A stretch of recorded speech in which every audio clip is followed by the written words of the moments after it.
За Россию! За победу! Ура!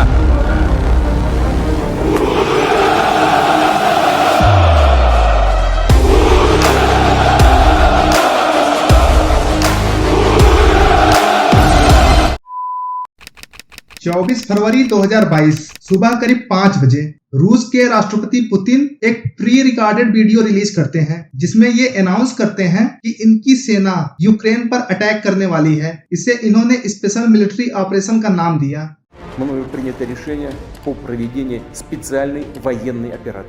कुछ देर बाद रूस की मिसाइलें यूक्रेन के हवाई क्षेत्र में मंडराने लगी और एक एक करके यूक्रेन की धरती पर गिरने लगी। Weak don't survive.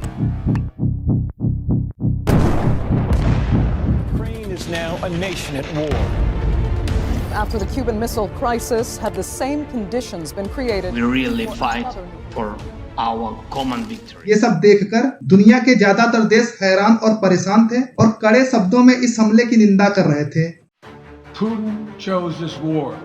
Who believes in imperial conquest. Ce choix délibéré qui contrevient à tous les engagements pris par les autorités russes.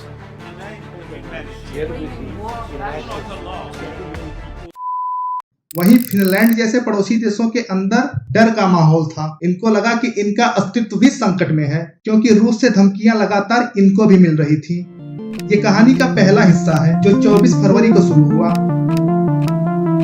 दूसरे हिस्से की शुरुआत होती है 4 अप्रैल 2023 को। Finland has become NATO's 31st member. This is an historic day. We welcome Finland as the newest member of our alliance. The era of military non-alignment in our history has come to an end. Finland had been trying to join for months and finally it can. That's because Turkey has given the green light.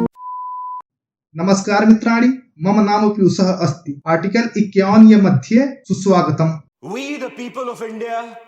आज हम इस video में discuss करेंगे कि Finland ने NATO join क्यों किया। साथ ही डिस्कस करेंगे इमैनुअल मैक्रों द्वारा सुझाए गए उस तरीके के बारे में जिससे रूस यूक्रेन युद्ध रुक सकता था।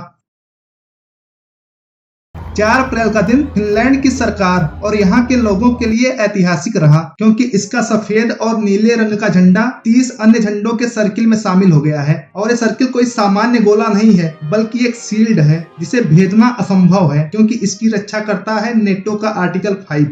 आपको पता ही है फिनलैंड एक नॉर्डिक देश है जो यूरोप में रूस के साथ दूसरी सबसे लंबी सीमा साझा करता है। 4 अप्रैल से पहले नेटो की सीमा रूस के साथ 1200 किलोमीटर के करीब थी जो 5 देशों में फैली थी। नॉर्वे, लात्विया और एस्टोनिया मेनलैंड रसिया से बॉर्डर लगाती हैं जबकि पोलैंड और लिथुआनिया कालिनिनग्राद एक्सक्लेव से सीमा साझा करती हैं। फिनलैंड के ज्वाइन करते ही 1340 किलोमीटर और जुड़ गया। अब रूस के साथ नेटो की सीमा 2500 किलोमीटर से ज्यादा हो गई है। मतलब फिनलैंड के जुड़ते ही नेटो की सीमा रूस के साथ बढ़कर दुगनी हो गई है। फिनलैंड ने स्वीडन के साथ पिछले साल मई महीने में मेंबरशिप के लिए अप्लाई किया था। We hope that the Parliament will confirm the decision to apply for NATO membership during the coming days. This is best for Sweden and the Swedish security. It's not something against Russia. 1 साल से भी कम समय में इस organisation का हिस्सा बन जाना इस अलायंस के इतिहास में सबसे तेज मेंबरशिप प्रोसेस है। यहाँ सवाल ये है कि फिनलैंड नाटो का सदस्य बनना क्यों चाहता है और नेटो का मेंबर बन के क्या अचीव कर लेगा।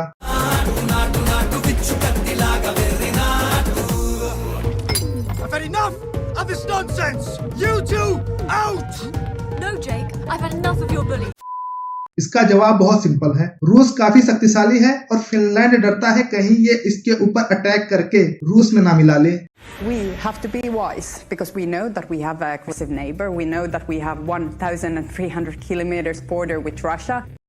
नेटो को ज्वाइन करने से इस पर सिक्योरिटी मिलेगी क्योंकि नेटो एक कलेक्टिव डिफेंस अलायंस है जिसका मतलब है कि अगर फिनलैंड पर किसी बाहरी देश ने हमला किया नेटो के बाकी सभी मेंबर मिलकर उस देश की बैंड बजा देंगे।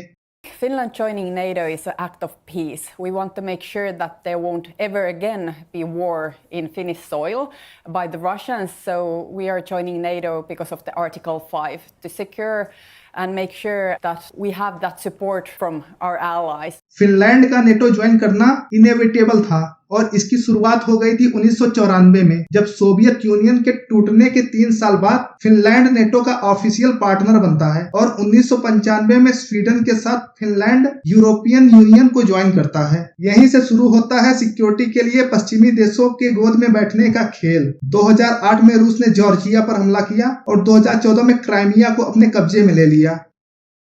माँ, मुझे कुछ दिखाई नहीं दे रहा माँ। 2022 में रसिया ने यूक्रेन पर हमला कर दिया।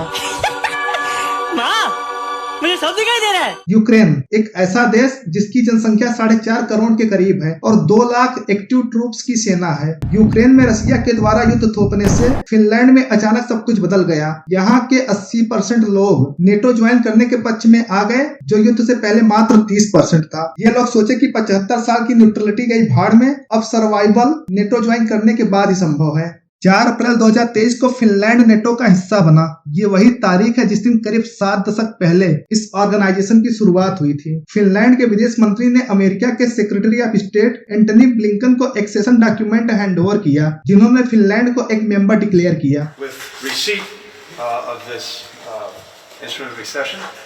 We can now declare that Finland is the 31st member of the North Atlantic Treaty. अमेरिकी विदेश मंत्री एंटनी ब्लिंकन ने कहा कि अपने पड़ोसी पर हमला करके पुतिन ने ठीक वही शुरू कर दिया जिसे उन्होंने रोकने की कोशिश की थी। उनके कहने का मतलब साफ है कि पुतिन ने यूक्रेन पर हमला इसलिए किया ताकि नेटो में और सदस्य ना जुड़े, लेकिन हुआ इसका जस्ट उल्टा। अभी फिनलैंड जुड़ा है, फिर स्वीडन जुड़ेगा और ये सिलसिला बढ़ता ही जाएगा। इसके लिए ब्लिंकन ने पुतिन को धन्यवाद भी कहा है। We will be welcoming Finland into the alliance to its seat at the table. I'm tempted to say this is maybe the one thing we can thank Mr. Putin for. NATO को join करके Finland ने 7 दशक तक चले अपने non alignment policy को तोड़ा और इस तरह से फिनलैंड का यूक्रेनाइजेशन ना हो जाए, फिनलैंडाइजेशन का अंत हुआ। The era of military non-alignment in our history has come to an end. A new era begins. मार्च 2014 में वाशिंगटन पोस्ट में एक आर्टिकल छपता है जिसका टाइटल था ये। इसको लिखा था हेनरी किसिंजर ने, जो 1973 से 77 के बीच अमेरिका के सेक्रेटरी ऑफ स्टेट थे। इन्होंने तर्क दिया कि यूक्रेन को अगर भविष्य में सरवाइव करना है तो इसे रूस या अमेरिका में से किसी की भी साइड नहीं लेनी चाहिए, बल्कि यूक्रेन को तो इन दोनों महाशक्तियों के बीच एज अ ब्रिज कार्य करना चाहिए। इन्होंने यूक्रेन रसिया रिलेशंस को स्टेबलाइज करने के लिए 4 पॉइंट्स बताए थे इस आर्टिकल में, जैसे कि यूक्रेन को नेटो तो ज्वाइन ही नहीं करना चाहिए और इसका तीसरा पॉइंट साफ तौर पर फिनलैंडाइजेशन की वकालत करता है। पिछले साल की बात है, फ्रांस के प्रेसिडेंट इमैनुअल मैक्रों कीव के दौरे पर थे। अभी रूस यूक्रेन बॉर्डर पर अपनी मिलिट्री प्रेजेंस को बढ़ा ही रहा था। इन्होंने रूस और यूक्रेन के बीच टेंशन को कम करने के लिए सुझाव दिया कि फिनलैंडाइजेशन एक ऐसा ऑप्शन है जिसे यूक्रेन फॉलो करके रूस के साथ शांति स्थापित कर सकता है। सो आगे हम यही जानेंगे कि फिनलैंडाइजेशन क्या है, जो एक पॉसिबल सॉल्यूशन हो सकता था रूस और यूक्रेन के बीच टेंशन को कम करने के लिए। द्वितीय विश्व युद्ध के दौरान फिनलैंड और सोवियत संघ के बीच 2 बार युद्ध हो चुका था, जिसमें फिनलैंड को अपने जमीन का 9% हिस्सा सोवियत यूनियन को देना पड़ा था। 2 सितंबर 1945 के दिन जापान के सरेंडर के बाद ये महायुद्ध तो खत्म हो गया, लेकिन यूरोप अब तक 2 खेमों में बंट चुका था। वेस्टर्न डेमोक्रेसीज को लीड कर रहा था अमेरिका, जबकि ईस्ट में सोवियत यूनियन और उसके कम्युनिस्ट सैटेलाइट स्टेट थे।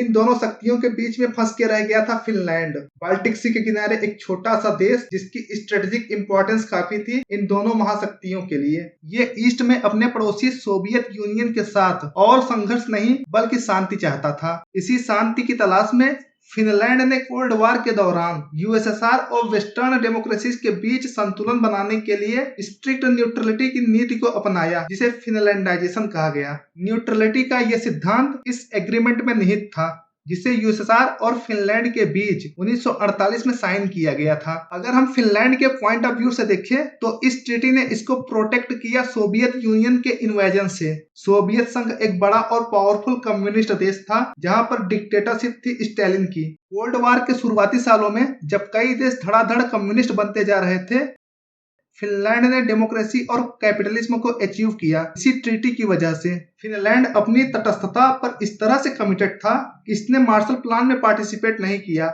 ना ही मार्शल प्लान के रिस्पांस में आए मोलोतोव प्लान में, ना इसने नेटो को ज्वाइन किया और ना ही वार्सा पैक्ट का हिस्सा बना। मोटे मोटे शब्दों में हम कह सकते हैं कि फिनलैंडाइजेशन की वजह से फिनलैंड को डेमोक्रेसी, सोवरेनिटी और पॉलिटिकल लिबर्टी नसीब हुई थी। बदले में सोवियत यूनियन को ये आश्वासन दिया गया था कि फिनलैंड की धरती इसके खिलाफ इस्तेमाल नहीं की जाएगी।